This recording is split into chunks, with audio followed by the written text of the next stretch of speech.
सैफ अली खान हमला केस में आरोपी के चेहरे में अंतर को लेकर जो मुद्दा टीवी 9 ने उठाया, वही सवाल आज बांद्रा कोर्ट में भी उठे। शरीफुल के वकील ने शरीफुल और सीसीटीवी में दिख रहे आरोपी की तस्वीर कोर्ट में दिखाई और कहा कि दोनों की तस्वीर मैच नहीं हो रही है, दोनों की तस्वीरों में अंतर है। शरीफुल के वकील ने कहा कि पुलिस ने गलत गिरफ्तारी की है। टीवी 9 लगातार सीसीटीवी में दिखने वाले शख्स और गिरफ्तार आरोपी के चेहरे में अंतर को लेकर सवाल पूछ रहा है और अब यही सवाल बांद्रा कोर्ट में भी उठाए गए हैं। शरीफुल के लॉयर की तरफ से यह सवाल उठाया गया है कि दोनों की तस्वीरें मैच नहीं हो रही हैं, यानी सीसीटीवी में जो शख्स नजर आ रहा है और वो शख्स जिसका नाम है शरीफुल, जो कि पुलिस की गिरफ्त में है, दोनों एक नहीं हो सकते। यह सवाल उठाया गया है शरीफुल के वकील की तरफ से और शरीफुल के वकील ने इस बिना पर कहा है कि देखिए पुलिस ने गलत गिरफ्तारी की है इस मामले में। टीवी 9 ने आपको दिखाया था कि सीसीटीवी में दिखने वाला शख्स और जो गिरफ्तार आरोपी है उनकी अगर जांच की जाती है, दोनों की तस्वीरों वीडियोस की पड़ताल की जाती है तो कई तरह के अंतर नजर आते हैं।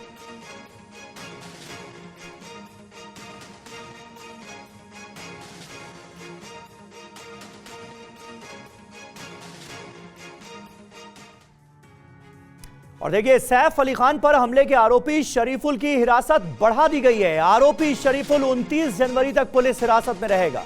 पुलिस ने 7 दिनों की मांगी थी रिमांड। मुंबई की कोर्ट ने 5 दिनों की रिमांड में फिलहाल शरीफुल को भेज दिया है।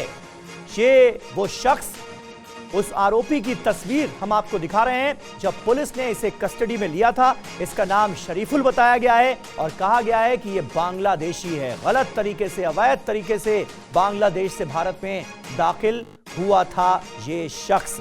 अभिजीत ठाकुर हमारे संवाददाता इस वक्त मुंबई से हमारे साथ मौजूद हैं। 5 दिन की रिमांड मुंबई पुलिस को मिल गई है। अभिजीत, लेकिन आज बांद्रा कोर्ट में जो सवाल उठे वो अपने आप में बड़े महत्वपूर्ण थे और टीवी 9 ने भी दिखाया था कि सीसीटीवी में दिख रहा जो शख्स है और जो शख्स पुलिस की गिरफ्त में है उसकी जब आप पड़ताल कीजिए, वीडियो को, फोटोज को देखिए तो कई तरह के अंतर सामने आते हैं। आज ये सवाल शरीफुल के लॉयर की तरफ से भी उठाए गए हैं। क्या हुआ जरा बताएं। जी बिल्कुल, टीवी 9 भारतवर्ष जो सवाल वकील ने क्या कहा है अभिजीत, इससे पहले दिखा देते हैं। आ रहा हूं आपके पास। सिमकाची माहिती आहे त्यांना जे ऍप्लिकेशन देऊ, जो नेटवर्क तो यूज करतोय त्याच्या नेटवर्क तू सीडीआर वगैरे काढलं तर त्यांना माहित पडते। त्याच्यासाठी आरोपीची कस्टडीची का गरज आहे? वकील साहब, 2 चीजें बताइए। इनिशियल रिकग्निशन को लेकर सरकारी पक्ष की तरफ से क्या दलील दी गई? सरकारी पक्ष की दलील बताइए। सरकारी पक्ष की दलील ऐसे दी गई है कि आज उनको कुछ इन्वेस्टिगेशन, जो नाइफ कहाँ से लाया है और फॉरेंसिक में उनको भेजना और उनको और जो उसके कोई साथीदार है या नहीं है उनके पॉइंट ऑफ व्यू से इन्वेस्टिगेशन करने के लिए उनको ये दलीलें दी गई है। आपने जब एक मुद्दा उठाया कि उनके परिवार को इन्फॉर्म नहीं किया गया है, उस मुद्दे पर क्या बातचीत चर्चा हुई ये बताइए। देखो, as per the law, the first when the arrest has been done, so immediately it has to be informed to the relative or to the concerned guardian about the arrest of the person. But in this case, they had not informed anyone. आप जाके क्या उन्होंने instruction? मैंने accused से अभी बात किया है और वो काफी घबराए हुए हैं। आपने आरोपी से बात की है, वो काफी घबराए हुए हैं और उनको सारा प्रोसीजर समझाया गया है और उनको जो चीजें बतानी थी उन्होंने बोला है कि मैंने ऐसा कुछ किया नहीं है, मैं वो नहीं हूँ, जो फुटेज वाला जो बंदा है वो मैं नहीं हूँ, मुझे फंसाया जा रहा है। सर, ये पूरा घटनाक्रम स्क्रिप्टेड आपको लगता है? सर, ये पूरा घटनाक्रम आपको स्क्रिप्टेड लगता है क्या? सर वो बताइए। पूरा घटनाक्रम देखो, अभी इन्वेस्टिगेशन में ऐसा कोई भी प्राइमा फेसी कॉन्क्रीट एविडेंस दिया नहीं गया है कि उसमें पता चलता है कि एक्यूज ने ये ऑफेंस किया। मराठीमध्ये काय नक्की युक्तिवाद आहे तो आज पार पडलेला आहे। आज काय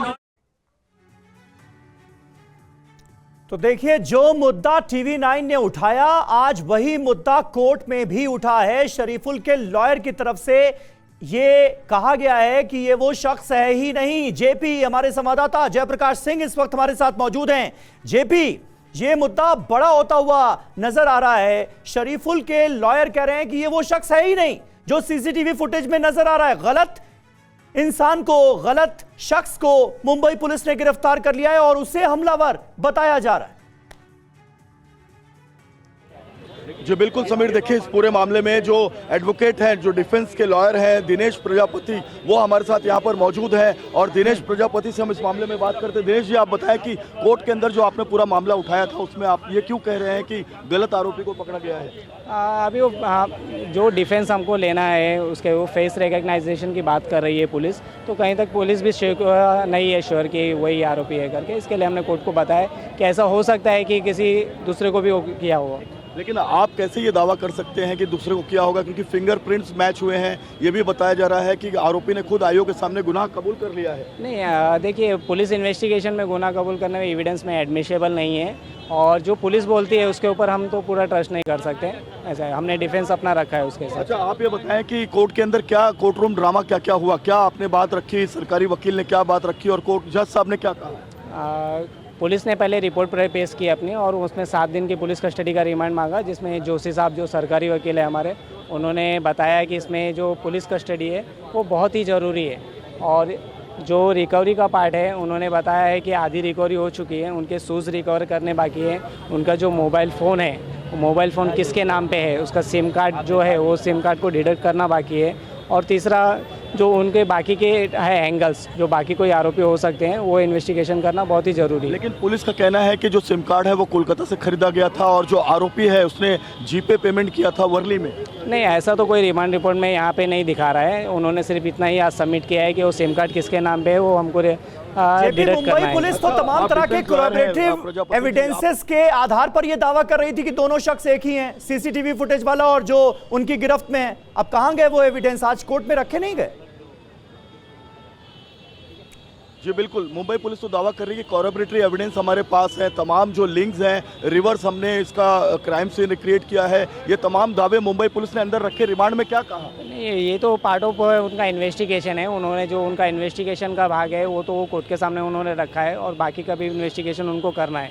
इसके लिए उन्होंने बाकी की फिजिकल कस्टडी मांगी है। अच्छा, रिमांड में क्या कहा गया है? पॉइंटर्स क्या है रिमांड के? रिमांड के पॉइंट्स में वह पहला पॉइंट उन्होंने यही दिया है कि हमको जो उसके शूज़ है वो बरामद करने बाकी है। सेकंड थिंग, जो उसका फेस रिकग्नाइजेशन है वो करना बाकी है। और इसमें कोई और भी साथीदार हो सकते हैं क्या? ठीक है जेपी, बहुत महत्वपूर्ण ये बातचीत रही। और आज कोर्ट में क्या हुआ, बांद्रा कोर्ट में क्या हुआ, किस तरह से ये पूरा मामला डिफेंस के लॉयर की तरफ से रखा गया, जज साहब ने क्या कहा, पूरी डिटेल जयप्रकाश सिंह ने लॉयर से बात करके आपके सामने रखी है। फिल्म अभिनेता सैफ अली खान ने पुलिस के सामने अपना बयान भी दर्ज कराया है। सैफ ने पुलिस को क्या बताया है, इस रिपोर्ट में देखिए।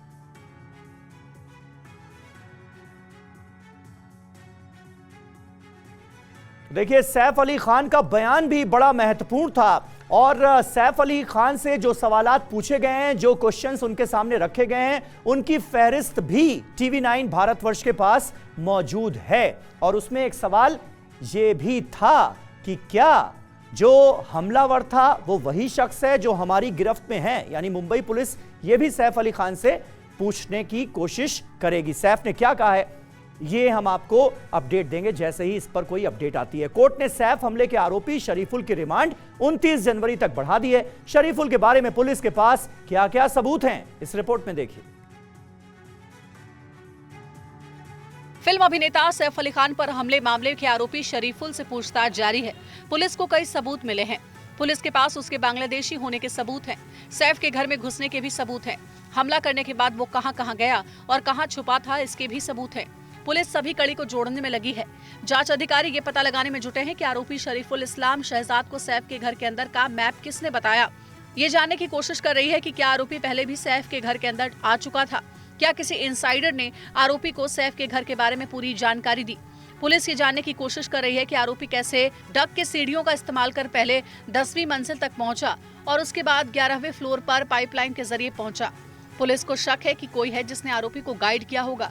कैसे आरोपी ने गैलरी के बगल के बाथरूम से सीधे जहांगीर के बेडरूम में एंट्री की? पुलिस ये सभी सवालों का जवाब ढूंढने में लगी है।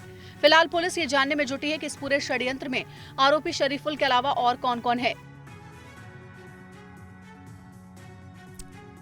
अब यहाँ पर यह बात बहुत महत्वपूर्ण है कि सैफ अली खान ने पुलिस को पूछताछ में क्या बताया है, क्या उनके बयान में दर्ज हुआ है। यह रिपोर्ट हमारे पास आ चुकी है, देखिए। 16 जनवरी को सैफ अली खान के घर में क्या हुआ था, आरोपी और सैफ के बीच उस रात क्या क्या हुआ, सैफ ने खुद पुलिस के सामने अपना बयान दर्ज कर बताया है। सैफ ने पुलिस को उस रात की पूरी कहानी बताई। उन्होंने बताया कि 16 जनवरी की रात वो और उनकी पत्नी करीना 11वें फ्लोर पर अपने बेडरूम में थे। जब उन्होंने अपनी नर्स एलियामा फिलिप की चीखें सुनी तो जहांगीर के कमरे में गए। उन्होंने पुलिस को बताया कि उन्होंने एक अजनबी को देखा और जहांगीर रो रहा था। सैफ ने बताया कि जब हमलावर ने उन्हें देखा तो चाकू से हमला कर दिया और वो घायल हो गए। किसी तरह खुद को छुड़ाकर हमलावर को धक्का दिया। इस दौरान हमलावर ने पीठ, गर्दन और दूसरी जगहों पर कई बार चाकू से हमला किया। हमले के बाद घायल अवस्था में सैफ अली खान को ऑटो से अस्पताल पहुंचाया गया। सैफ के परिवार ने अफसर जैदी को फोन किया था। आपको बता दें कि अफसर जैदी पटौदी के पारिवारिक मित्र हैं। आपको बता दें कि सैफ से पहले करीना कपूर ने अपने बयान में बताया था कि जिस वक्त हमलावर के साथ सैफ की हाथापाई हो रही थी, उस वक्त वो अपने छोटे बेटे जहांगीर की जान बचाने के लिए बहन करिश्मा कपूर के घर भाग गई थी। एक्ट्रेस ने यह भी बताया था कि आरोपी काफी गुस्से में था।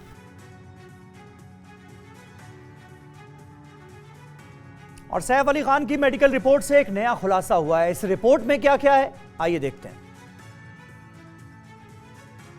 सैफ अली खान पर हुए हमले की मेडिकल रिपोर्ट सामने आ गई है। मेडिकल रिपोर्ट में बॉलीवुड अभिनेता सैफ अली खान पर 5 हमलों के निशान मिले हैं। सैफ के पीठ, बाईं कलाई, गर्दन पर दाहिनी तरफ चोटें लगी हैं। दाएं कंधे और दाहिनी कोहनी पर भी चोट लगी है।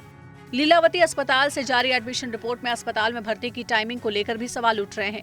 ये रिपोर्ट अभिनेता सैफ अली खान के अस्पताल में भर्ती होने के तुरंत बाद लीलावती अस्पताल ने बनाई थी। सैफ अली खान के दोस्त अफसर जैदी ने उन्हें लीलावती अस्पताल में भर्ती कराया था। इस रिपोर्ट के मुताबिक 16 जनवरी की सुबह 4:11 पर अस्पताल में सैफ का मरीज के तौर पर दाखिला हुआ था। अब सवाल है कि जब सैफ पर रात 2:30 पर हमला हुआ था, उन्हें 4:11 पर अस्पताल में भर्ती क्यों कराया गया? 1 घंटे 41 मिनट की देरी क्यों हुई? ऑटो वाले ने यह दावा किया था कि उसने सैफ अली खान को सिर्फ 15 मिनट में उनके घर से लीलावती अस्पताल पहुंचाया था।